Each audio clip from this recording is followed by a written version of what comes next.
dalam hubungan rumah tangga gitu. Oh ya pastilah ya, 15 tahun 16 tahun bukan waktu yang sebentar untuk bersama orang yang sama. Otomatis yang namanya perselisihan itu pasti ada kejenuhan, kebosanan. Kalau saya pribadi sih dari masalah dari pekerjaan ya kan, kalau dari suami itu kan kadang ada masalah apa, tapi kita selalu yakin dan teguh bersama-sama ya. Jadi alhamdulillah kan bisa terus terlewati gitu ya kan. Pastilah namanya kita rumah tangga nggak mungkin. Benar, ada liku-likunya. Nah, apa sih cara ibu atau gimana cara ibu menyelesaikan? Apakah ibu misalnya lagi kondisi suami, lagi selisih paham atau lagi debat, apa ibu cuma diem aja, ibu dengerin, atau ibu ikut membalas itunya, argumennya membalas gitu. Ya kan, bahkan rame gitu kan. Jadi kalau lagi suami minta pulang kerja bad mood atau apa, paling saya dengerin aja dulu, kasih minum dulu gitu kan. Nanti barulah dia cerita ini. Oh itulah ternyata dia pulangnya bad mood gitu kan. Terus kalau dia lagi kayak selisih marah atau gimana, saya diam dulu. Kalau dari berselisih paham itu jadi kita langsung ya adem-ademin dulu. Dan begitu pun suami, kalau saya lagi lagi nggak mood atau gimana, dia pun paling cuma diam atau gimana. Tapi kebanyakan sih saya yang ngalah. Oh lebih ibu iya, karena mungkin dari karakter ya, suami saya itu kan anak pertama, jadi jiwa pemimpinnya itu lebih kuat, tegas gitu kan. Kayak ibu, berarti ibu termasuk orang yang ngambil sikap diem ya kan, sama kayak saya pribadi. Daripada kita cekcok lebih baik kita diam, karena setelah diam 5 menit 10 menit akan baik lagi. Iya, kalau suami itu tipenya nggak bisa terlalu lama diam-diam ya. Kalau saya itu walaupun seminggu setahun bisa.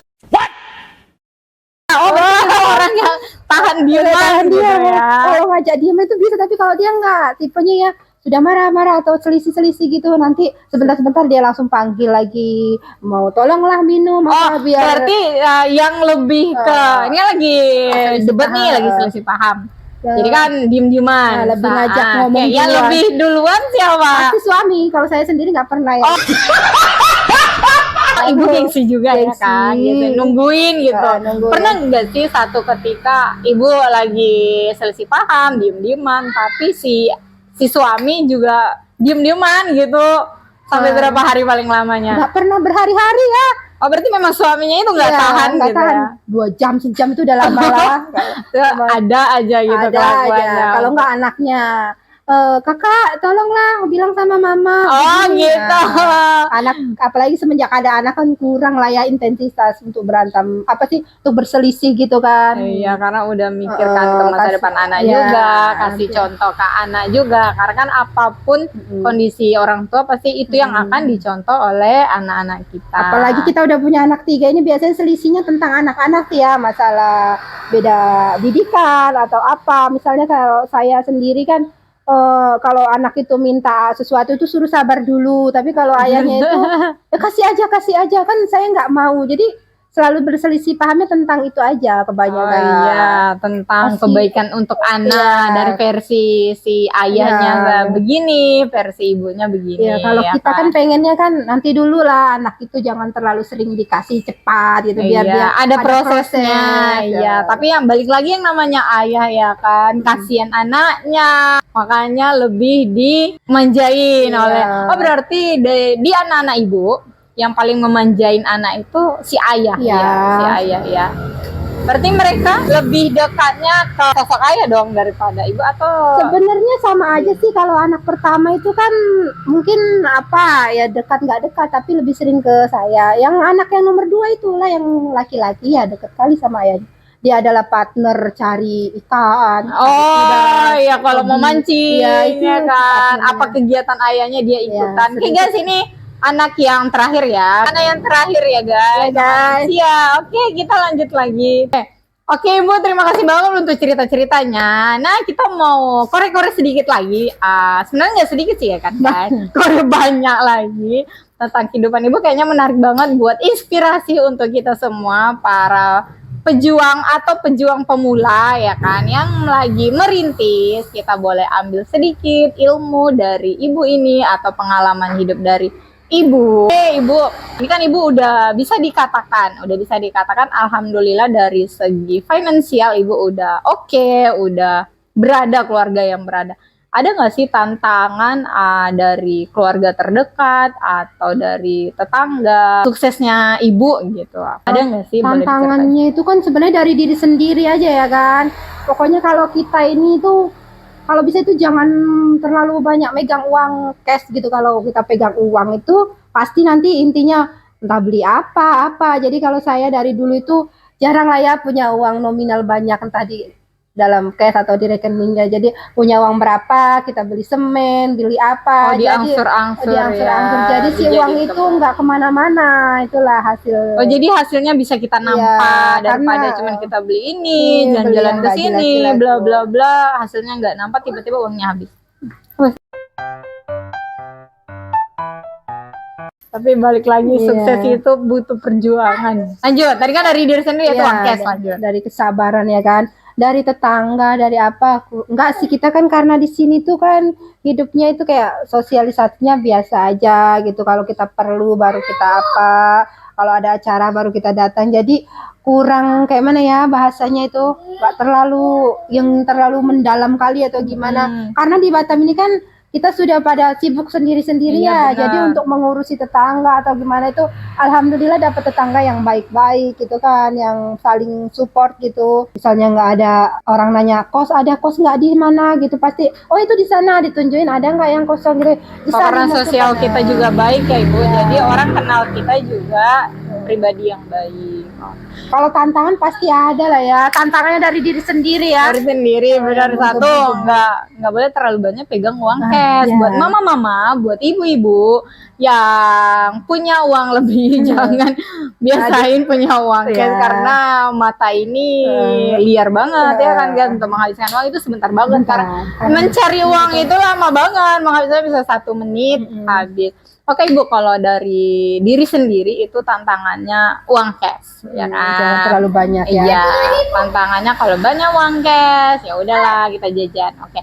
Next, kalau dari tetangga nggak ada, karena memang pribadi kita sendiri sosialnya udah baik, udah kita bangun dengan sosial yang baik, jadi hasilnya juga. Nah, kalau dari keluarga ada nggak sih yang kayak nggak suka kesuksesan Ibu, atau pada saat Ibu lagi belum naik, belum sukses, kayaknya itu kita mintain tolong aja atau kita minta maaf, nggak ada, tapi pada saat kita sukses malah si keluarga yang sirik atau yang kurang suka dengan kesuksesan keluarga kita. Ada nggak sih seperti itu Ibu? Alhamdulillahnya nggak ada sih ya dari keluarga saya sendiri ya kan, kita saling support. Bahkan kalau dari keluarga ada dari kampung itu kan biasanya sering singgah ke rumah, jadi untuk kita lah ya yang sering mensupport gitu. Jadi nggak ada sejauh ini nggak ada saling support dari keluarga suami. Berarti dari walaupun dari manapun, dari keluarga begitu, tetangga atau saudara-saudara jauh dekat itu udah alhamdulillah nggak ada kendala atau nggak ada punya sifat yang nggak suka dengan kesuksesan kita. Malah mereka support banget, malah mereka senang banget dengan kesuksesan kita. Oke Ibu, thank you banget ya.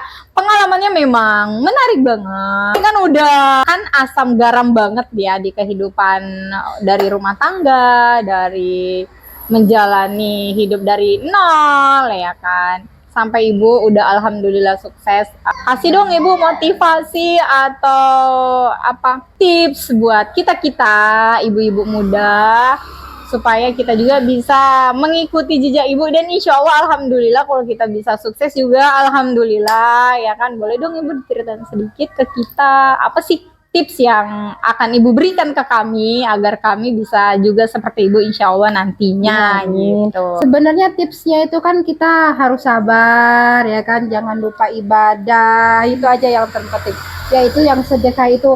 Pokoknya kalau dari perintis dan mulai dari awal itu yang paling terpenting itu sabar ya. Kita punya uang berapa itu disisihkan. Pokoknya jangan sampai mengikuti gaya hidup orang ya kan. Kita bergaya pun sesuai kemampuan. Iya benar. Di sini tuh terkadang terbanyak itu kadang orang kos pun gayanya kayak mana. Kalau saya pemilik kos aja udah biasa aja. Ya, kalau saya pribadi sih ya kita seadanya aja lah ya kan, sesuai dengan kemampuan. Dan jangan ada cicilan-cicilan yang terlalu banyak. Ya karena mau hidup hedon spidol ya kan, dengan cicilan ke kalau memang kita nggak sanggup beli motor nanti ya kan jalan simpen. kaki dulu, Iya, nggak sanggup beli mobil ya pakai motor gitu, jangan memaksakan lah ya kan. Oh, intinya kesabaran, Ya. terus bersyukur, Ya. dan jangan memaksakan kehendak. Ya, Oke. apa ya, ambisi kita Iya, ya kan? jangan terlalu mengikuti gaya gitu ya, hidup, gaya tren hidup orang lain, karena mungkin mereka juga udah lebih pusing banget ya kan. Jadi Kalau untuk makan rasanya orang itu bisa ya, tapi untuk gaya hidup tuh kadang iya. mengerikan ya kalau kita nggak sampai gimana-gimana. Apa dengan kata lain, bergayalah Ya, sesuai sesuai dompetmu. kemampuan. Iya benar, bergayalah sesuai kemampuan ya kan. Kalau dompetnya cuma 20.000 ya bergayalah sesuai 20.000. Jangan seolah-olah bergaya Ya. seharga 200.000 gitu ya Pokoknya kita harus guys. menatap ke depan, besok itu kita mau apa, tujuan Iya, hidup kita apa, masih besok ada itu hari esok, ya, hari esok jadi lagi. punya uang sekarang 500.000 atau 1 juta ya jangan dihabisin hari ini. Iya, karena ngabisinnya itu cepet banget. Nah, karena esok hari kita masih mau hidup. Iya, Itulah tipsnya benar. itu kita harus punya simpanan. Oh, yang penting itu simpanan, karena pada saat kita ada kondisi darurat, kondisi yang tidak kita inginkan, kita udah ada pegangan. Karena kalau mau pinjam kemana-mana itu kan nggak semudah itu ya. Iya benar, zaman ditambah lagi dengan zaman sekarang ya Ibu, apa-apa tetangga juga sulit ya kan. Oke. Dah, Ibu kan tadi udah kasih kami tips buat kami semua si perintis ya kan. Nah, untuk ada nggak sih tips untuk hubungan rumah tangga Ibu agar kami juga langgeng seperti Ibu? Sama aja seperti yang lain ya kan, intinya harus sabar ya, badai seperti apapun kita harus sabar lah ngadapinnya, karena ya yang kita lihat tuh anak-anak sebenarnya bukan tidak goyang hidup itu ya, ada juga lah prahara-prahara, tapi ingatlah dari kita rumah tangga itu kita pengennya sampai ke jannah ya. Iya benar. Sampai akhir lah ya, kalau memang sudah apa jodoh dan mautnya sampai meninggal itu bahasa istilahnya tuh barulah ya kita barulah kita memang sudah sampai di situ jodohnya. Kalau istilahnya berpisah gitu kan, kalau bisa jangan dihindari. Ya kan. Apalagi kalau usia biasanya 5 tahun ke atas itu masih 5 tahun ke bawah itu masih heboh-hebohnya gitu kan. Masih bucin-bucinnya ya kan. Kayak prahara-prahara itu kan masih banyak ya. Di situ biasanya goyangnya rumah tangga itu di umur 5 tahun. Oh, 5 tahun pernikahan ya, udah mulai 10, itu, ya. mulai bosannya, Ya, mulai jenuhnya ya kan. Nah, disitulah kesabaran itu diuji. Balik lagi harus dari kedua belah pihak. Kalaupun satunya goyah, satu lagi kita harus menguatkan. Oke guys, untuk pengalaman dari Ibu, inspirasi dari Ibu, motivasi dari Ibu udah cukup buat kita, buat bekal untuk kita ke depannya nanti. Insya Allah kita juga bisa seperti Ibu, kita juga bisa sukses walaupun kita memulai halnya dari nol ya kan. Balik lagi, apapun yang kita lakukan, apapun yang kita kerjakan, pertama kita harus tetap saling support dengan suami, dan balik lagi kita harus ikut andilkan Tuhan atau keimanan kalian masing-masing, karena kayak manapun ya usaha kita, kalau tidak kita barengi dengan yang di atas, nonsense ya guys, sia-sia.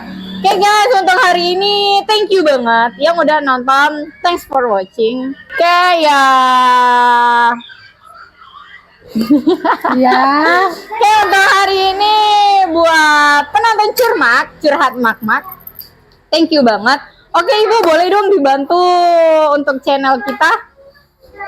Jangan lupa ya. Iya, jangan lupa komen di bawah ini kalau YouTube kita nanti meledak ya kan. Iya. Yang belum subscribe ya mohon dukungannya agar video curmat makin berkembang lagi, makin bermanfaat buat kita semua. Oke Ibu, terima kasih waktunya, dan buat semuanya terima kasih. Thanks for watching. Bye bye.